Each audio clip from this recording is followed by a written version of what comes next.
దేవునికి మహిమ కలుగునుగాక. ప్రభువైన యేసుక్రీస్తు నామములో అందరికీ కూడా వందనాలు, శుభాలు తెలియజేస్తున్నాను. ప్రేమైన దేవుని బిడ్డలారా, మీరందరూ బాగున్నారా? మీరందరూ కూడా ఆత్మ సంబంధమైన ప్రతి విషయంలో, పరలోకానికి వెళ్ళే ప్రతి విషయంలో బాగుండాలని దేవునికి ప్రార్థన చేస్తూ ఉన్నాం. పరిశుద్ధ గ్రంథంలో నుంచి ఒక 2 వచనాలు చదువుకొని పరిశీలిద్దాం, ఆలోచన చేద్దాం. యెషయా గ్రంథము 49వ అధ్యాయము 15వ వచనం. యెషయా గ్రంథము 49వ అధ్యాయము 15వ వచనం. స్త్రీ తన గర్భమున పుట్టిన బిడ్డను కరుణింపకుండా తన చంటి పిల్లను మరచునా? వారైనా మరచుదురు గాని నేను నిన్ను మరువను. చూడుము, నా అరచేతుల మీదనే నిన్ను చెక్కి ఉన్నాను, నీ ప్రాకారములు నిత్యము నా ఎదుటనున్నాయి. ప్రేమన దేవుని బిడ్డలారా, చదవబడిన ఒక లేఖన భాగం మనం గమనిస్తే, పరిశీలిస్తే, ఇది దేవుడు మాట్లాడుతున్న మాట, తండ్రి అయిన దేవుడు మాట్లాడుతున్న మాట, మనుషులందరినీ పుట్టించిన దేవుడు, కన్న దేవుడు మాట్లాడుతున్న మాట. ఆయన అంటున్నాడు, భూమి మీద ఒక మానవ తండ్రి నుంచి, తల్లి నుంచి మనుషులు పుడతారు, దేవుడు జన్మింపజేస్తాడు. అయితే స్త్రీ తన గర్భమున పుట్టిన బిడ్డ, కన్న తల్లి తను కన్న బిడ్డను కనికరింపకుండా మర్చిపోయే పరిస్థితులు ఉన్నాయా అంటే దేవుడు అంటున్నాడు, ఉన్నాయి అన్నాడు. అవునండి, భూమి మీద తమ బిడ్డల కోసం తమ ప్రాణాలు ఇచ్చిన తల్లులు, తండ్రులు కలరు. వారి గురించి ప్రస్తావన కాదు ఇక్కడ, వాళ్ళు ధన్యులే. అయితే నవమాసాలు, 9 నెలలు, 10 నెలలు తన గర్భంలో మోసినటువంటి తల్లి తను కన్న బిడ్డను కరుణించకుండా ఉండే తల్లులు ఉన్నారా, స్త్రీలు ఉన్నారా అంటే ఉన్నారు. అక్రమ సంబంధాలు పెట్టుకొని కన్న బిడ్డలను కరుణించకుండా చంపిన వారు ఉన్నారు. ఇంకా తల్లి మర్చిపోద్దా అని ఆలోచిస్తే, తల్లి పడుకునేటప్పుడు బిడ్డకి పాలిస్తుంది, తాను నిద్రపోద్ది. ఆ నిద్రపోయినప్పుడు తాను ఆ పసిబిడ్డ మీద పడి ఊపిరాడక చనిపోయినటువంటి పరిస్థితులు కూడా ఉన్నాయి. నిద్రపోయినప్పటికి ఆ బిడ్డ చీమ కుట్టిందో, పాము కరిసిందో, ఏదైనా పైన పడిద్దో ఏం తెలుస్తుందో నిద్రపోయే తల్లులకి ఏం తెలుస్తుంది? నిద్ర మర్చిపోతారు, నిద్రలో బిడ్డను మర్చిపోతారు. కనుక ఒక తల్లి తాను దైవభక్తురాలు కాకపోతే, దేవుని మనస్సు లేకపోతే తన బిడ్డలపై కరుణ, కనికరము ఉండదు. దేవుని కొరకు పెంచాలి, దేవునికి సమర్పించాలి, దేవుని భయభక్తుల్లో పెంచాలి అని ఏ తల్లి అనుకుంటుందంటే, దేవుని యొక్క ప్రేమ, దేవుని భయభక్తులు కలిగిన స్త్రీ, దైవ భయము లేని స్త్రీ తన పిల్లల్ని ఎలా పెంచుతుంది? నరకానికి వెళ్ళేవారుగా పెంచుతుంది. అది కరుణించకపోవడమే, తెలియకపోవడమే. ఇలాంటి తల్లులు ఉన్నారు భూమి మీద. తను కన్న బిడ్డల మీద పగ తీర్చుకునే తల్లులు,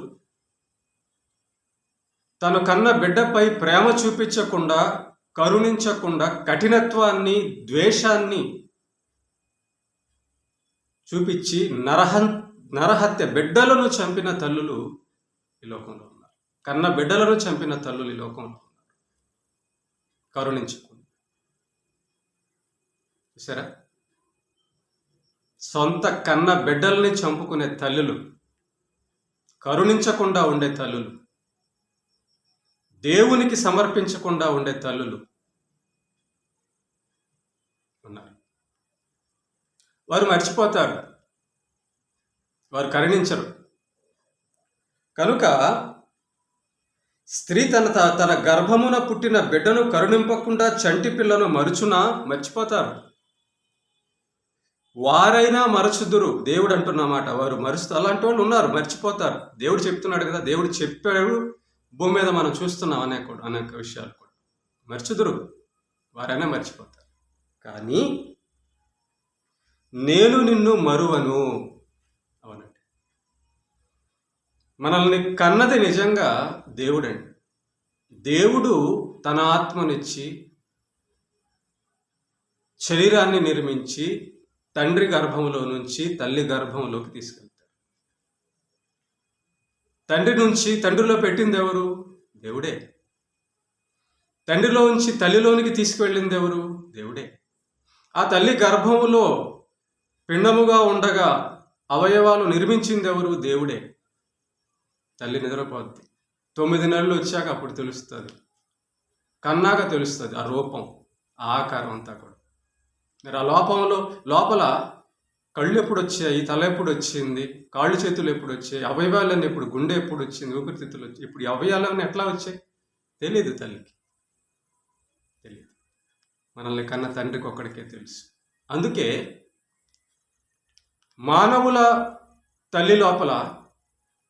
మానవురాలైన తల్లి లోపల సాతాను ప్రవేశిస్తే మర్చిపోతారు, కన్నబిడ్డలను మర్చిపోతారు, కన్నబిడ్డలను ఏమైనా చేస్తారు. కనుక అలాంటి వాళ్ళు మర్చిపోతారు ఖచ్చితంగా. అయితే మన తండ్రి అయిన యెహోవా, మన దేవుడైన తండ్రి మర్చిపోడు. ఆయన కునుకడు, నిద్రపోడు. ఆయన నిద్రపోవడానికి మరి నరుడు కాదు, మన తల్లి లాంటోడు కాదు, మన తండ్రి లాంటోడు కాదు నిద్రపోవడానికి. మానవులైతే అలసిపోయి నిద్రపోయి బిడ్డలు మర్చిపోతారు. మానవులైతే సాతానుకు లోపడి దురాశతో పిల్లల్ని చంపుకుంటారు. చంపుకొని తిన్న తల్లులు ఉన్నారు. పిల్లల్ని వేరే వేరే వాటిల కోసం పిల్లలను కష్టాలు పాలు చేసిన వాళ్ళు, అనాథలు చేసిన వాళ్ళు ఉన్నారు. పెళ్లి కాకముందే పిల్లలను కని గర్భవతులై బిడ్డలను నరకంలో పడేసిన వాళ్ళు ఉన్నారు. కనుక మన దేవుడైన యెహోవా, మన తండ్రి అయిన యెహోవా అలాంటోడు కాదు. చాలామంది అనుకుంటారు, నన్ను దేవుడు మర్చిపోయాడా? మర్చిపోవడానికి ఆయన మానవుడు లాంటి వాడు కాదు. పరిశుద్ధుడు ఆయన, పాపము లేనివాడు, ప్రేమ కలిగిన వాడు, ఏ స్వార్థము లేని ప్రేమతో ప్రేమించడానికే నిర్మించుకున్నవాడు దేవుడు. కాబట్టి తల్లి మర్చిపోయినా నేను నిన్ను మరువను అంటున్నాడు. అవునండి, ఆయన యందు మనం మన మనస్సు నిలిపితే, ఆయన పాదాలు మనం పట్టుకుంటే ఈ లోకంలో ఉన్న తల్లిదండ్రులైనా మర్చిపోతారేమో కానీ ఆయన మనల్ని మరవడు. యేసు ప్రభుని నమ్మినందుకు తల్లిదండ్రులు వేసే పరిస్థితి ఉంటుందేమో. ఉన్నారు, అలాంటి తల్లిదండ్రులు కూడా ఉన్నారు. దేవుణ్ణి నమ్ముకున్నందుకు బిడ్డలను నువ్వు నా బిడ్డవి కాదు పో అని కరుణించకుండా వదిలేసిన వాళ్ళు ఉన్నారు. బిడ్డ దైవ భక్తుడిగా బ్రతుకుతున్నప్పుడు ఆత్మీయ విషయంలో బ్రతుకుతున్నప్పుడు అర్థం కాక అపార్థం చేసుకునే తల్లులు, బిడ్డలను అపార్థం చేసుకునే తల్లులు కూడా ఉన్నారు. ప్రేమైన దేవుని బిడ్డలారా, ఎవరైతే వాక్యం వింటున్నారు, నీ తల్లి నిన్ను కరుణించకపోయి ఉండొచ్చు, నీ తల్లి నిన్ను మర్చిపోయి ఉండొచ్చు, నీ తండ్రి నిన్ను మర్చిపోయి ఉండొచ్చు, నీ బంధు స్నేహితులు నిన్ను మర్చిపోయి ఉండొచ్చు. కానీ నిన్ను కన్న దేవుడు, సృష్టికర్త అయిన యెహోవా, యేసు ప్రభువు మరువడు, ఎన్నటికీ మరుడు. ఆయన మర్చిపోవడానికి ఆయన మానవుడు కాదు. ఆయన మర్చిపోవడానికి ఆయన సాతానికి లోబడేవాడు కాదు. ఆయన ప్రేమించినవాడు. తన అరచేతుల్లో కింద ఉంటుంది, చూడుము నా అరచేతుల మీదనే నిన్ను చెక్కి ఉన్నా,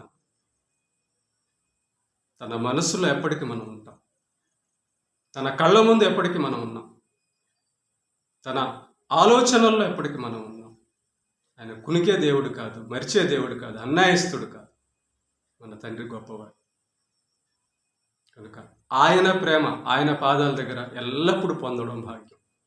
మనుషులను ఎప్పుడు కూడా, మనుషుల ప్రేమను ఎప్పుడు కూడా ఆధారపడదు, మనుషుల మీద ఎప్పుడు ఆశ్రయించకూడదు. ఎందుకంటే ఒకరప్పుడు ఉన్నప్పుడు ఇంకొక రకంగా ఉండరు, మానవులు కదా.